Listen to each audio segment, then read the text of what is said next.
大家有冇諗過喺地圖上曾經有一個強大到可以同蘇聯抗衡，被譽為巴爾幹之虎嘅社會主義大國，竟然喺短短10幾年內，好似一塊鏡咁碎到執唔返，最後仲瓦解成7個唔同嘅國家。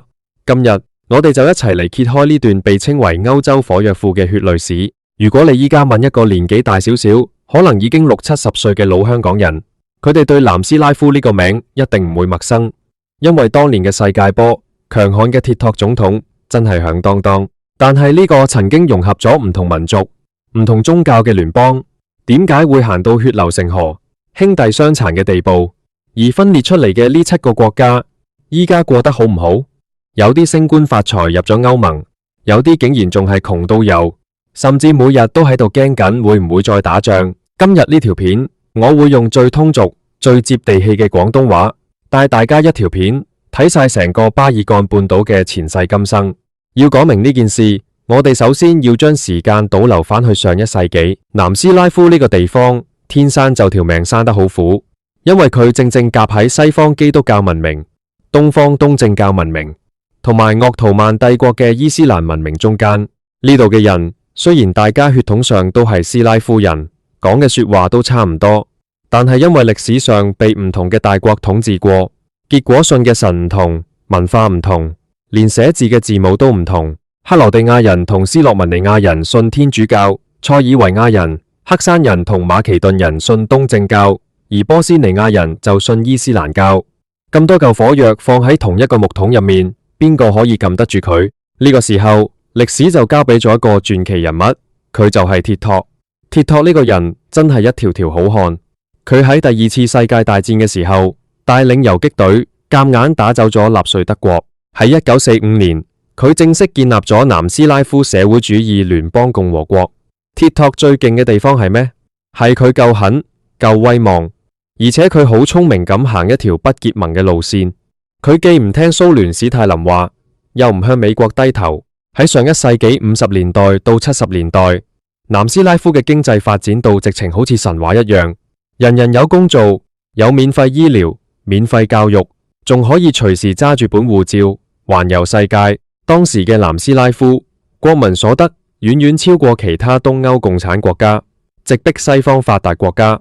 但係鐵托用嘅方法係強人政治，佢在位嘅時候，邊個敢提民族主義，邊個敢搞分裂，佢就將邊個擺入監牢。佢明言係南斯拉夫有6個共和國、5個民族、4種語言、3種宗教、2個字母、1個政黨，而呢一切全靠佢呢一個強人條命頂住。問題就出喺呢度啦，人始終會死。到咗1980年，鐵托以88歲嘅高齡過身，佢一走，成個南斯拉夫好似無咗靈魂石一樣，原本被壓抑住嘅民族仇恨、歷史恩怨，一時間全部爆發出嚟。加上到咗1989年、1990年左右，東歐劇變，蘇聯都就快頂唔住，共產主義鐵幕落下。南斯拉夫內部最富裕嘅2個加盟共和國斯洛文尼亞同克羅地亞開始心諗，我哋每年賺咁多錢，點解要分俾南部班又窮又落後嘅兄弟？我哋要自己出嚟單飛，同西歐佬一齊嚟食。於是喺1991年，呢場20世紀末最慘烈嘅帝國解體大戲正式開鑼。首先頂唔順要走嘅係最北面嘅斯洛文尼亞。喺1991年6月，斯洛文尼亞宣布獨立。當時以塞爾維亞人為主導嘅南斯拉夫聯邦軍隊，梗係唔放人啦，即刻派兵過去打。點知呢場仗竟然只係打咗短短嘅10日，歷史上稱為10日戰爭。點解咁快打完？因為斯洛文尼亞呢個地方基本上90%以上都係斯洛文尼亞人，民族成分單一到不得了，而且佢哋同塞爾維亞不嬲冇乜宿怨。聯邦軍打咗幾日，發覺呢個仔真係留人唔留心，加上中間仲隔住個克羅地亞，補給困難，於是打到第10日就決定放棄。咁依家嘅斯洛文尼亞過得點樣呢？我可以話俾大家聽，佢係成個前南斯拉夫7個兄弟入面過得最爽、最幸福、最富裕嘅一個。佢哋一早喺2004年就已經成功加入咗歐盟同埋北約，仲喺2007年用埋歐元。依家斯洛文尼亞嘅人均國內生產總值，即係人均 GDP， 已經超過咗3萬美元。呢個數值甚至高過部分西歐國家，例如希臘或者葡萄牙。去到斯洛文尼亞嘅首都盧布爾雅那，你會覺得自己去咗瑞士或者奧地利一樣，到處都係綠草如茵，乾淨企理，治安好到不得了。佢哋完全擺脫咗巴爾幹半島嘅陰影，成功變身成純正嘅西歐發達國家。不過，斯洛文尼亞嘅好運並不代表其他兄弟都有。緊接住宣布獨立嘅係克羅地亞，克羅地亞就冇咁好彩啦。佢哋一宣布獨立，即刻引爆咗一場長達49年嘅苦戰。點解克羅地亞會打得咁慘？因為克羅地亞境內住咗好多塞爾維亞人。呢班境內嘅塞爾維亞人好驚，心諗你克羅地亞獨立，我哋咪變成二等公民。於是佢哋喺塞爾維亞母國嘅支持下，喺克羅地亞內部搞起義，建立自己嘅武裝。結果聯邦軍隊大舉進攻克羅地亞，雙方打到血流成河。呢場獨立戰爭由1991年一直打到1995年，其中最出名、最慘烈嘅一場戰役，叫做姆科瓦爾戰役，成座城市被大炮轟炸咗整整3個月，炸到好似月球表面一樣，冇一間屋係完好嘅，幾千人喺入面喪生。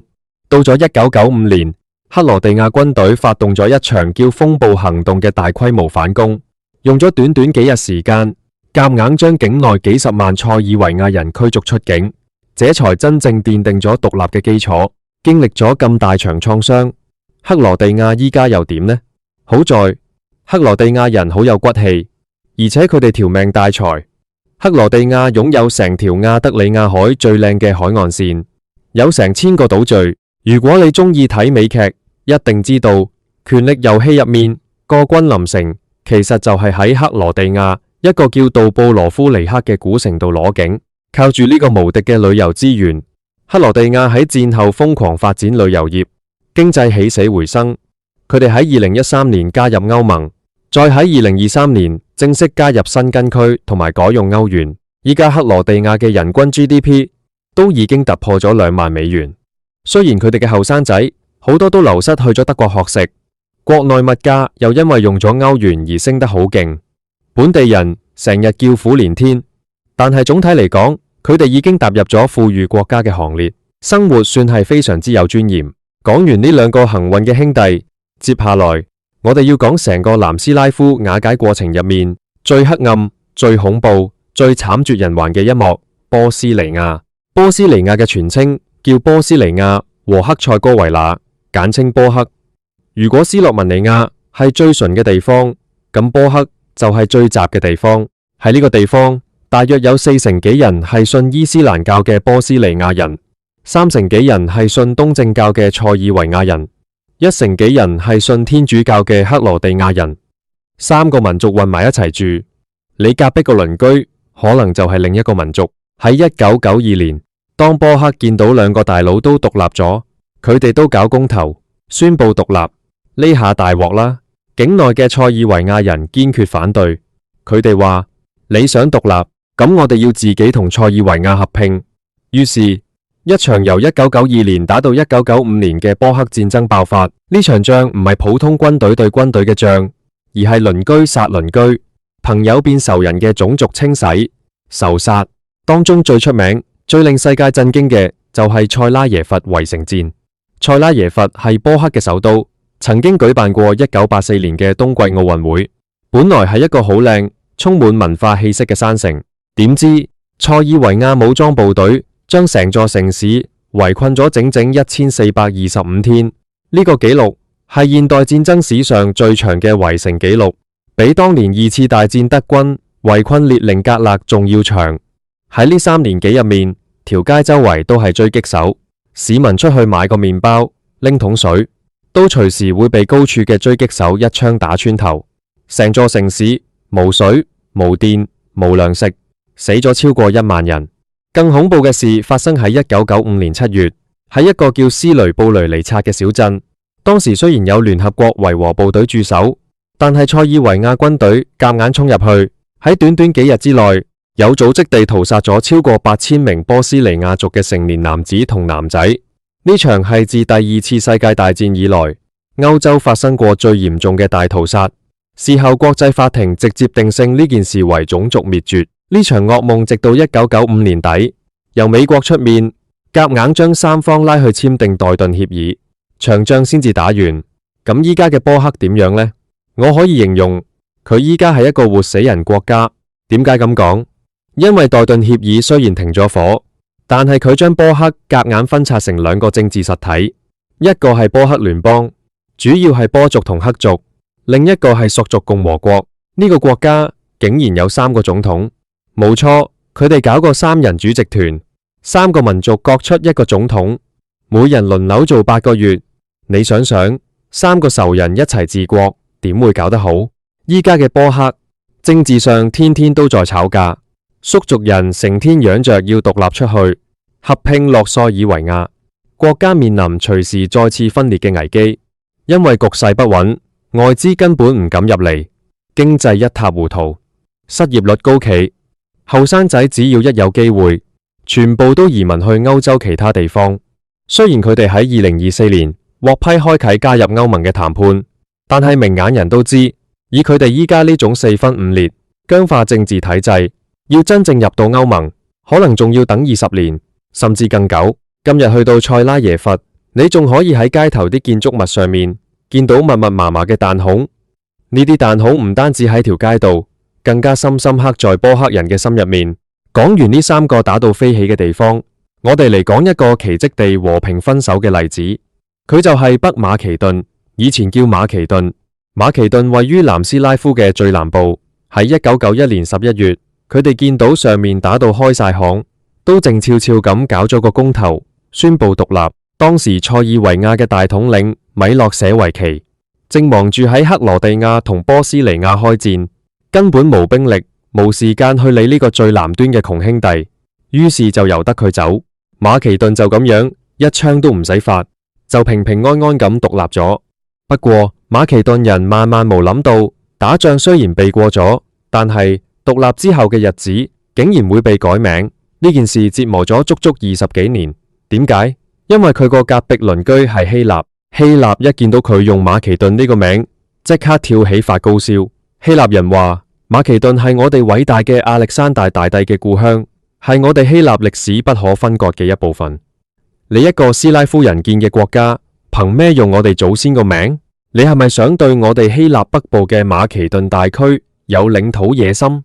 因為呢個花名，希臘利用自己身為歐盟同北約成員國嘅特權，瘋狂杯葛馬其頓。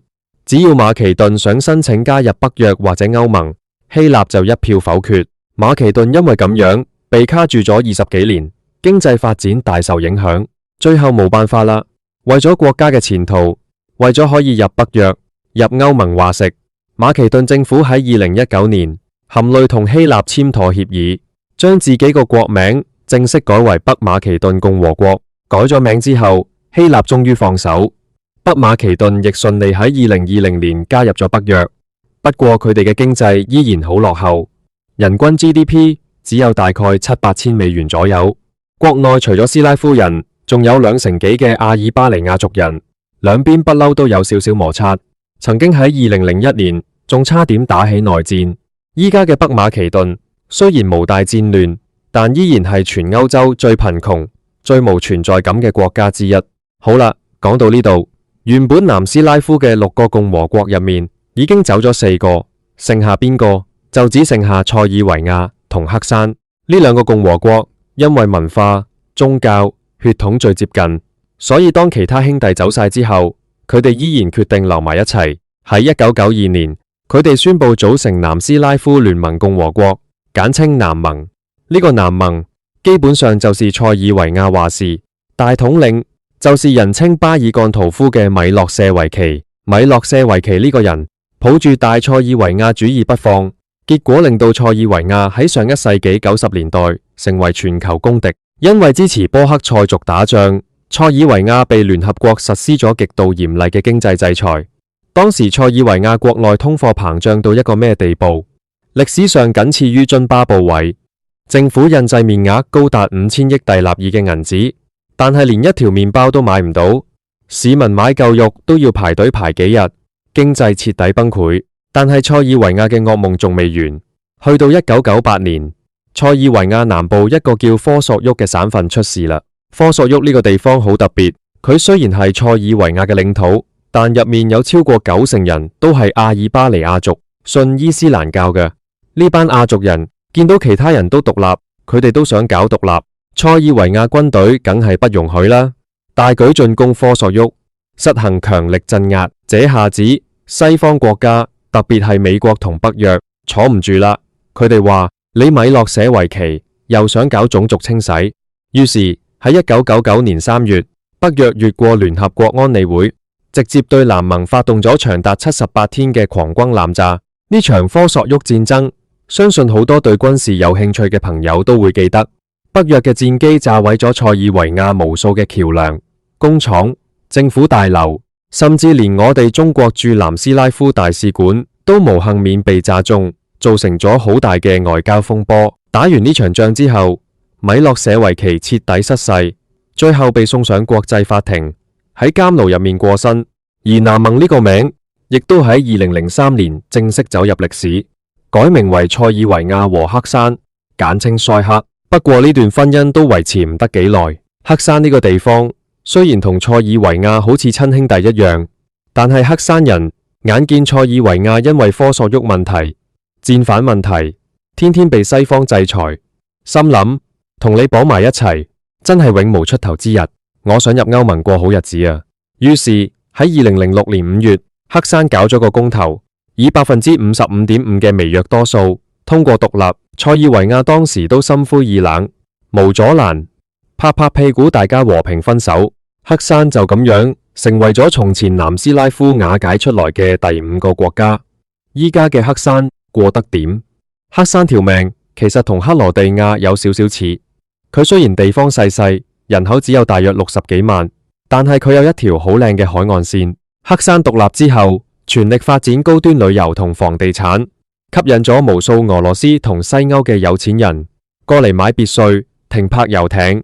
黑山喺2017年加入咗北約，依家係入歐盟呼聲最高嘅候選國，人均 GDP 已經突破咗1萬美元。雖然國內政治成日因為親西方定親塞爾維亞而吵架，但總體來講，小日子過得仲算滋潤。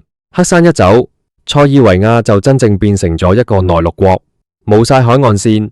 而原本屬於塞爾維亞嘅科索沃，喺美國同西方嘅全力支持下，喺2008年2月單方面宣布獨立。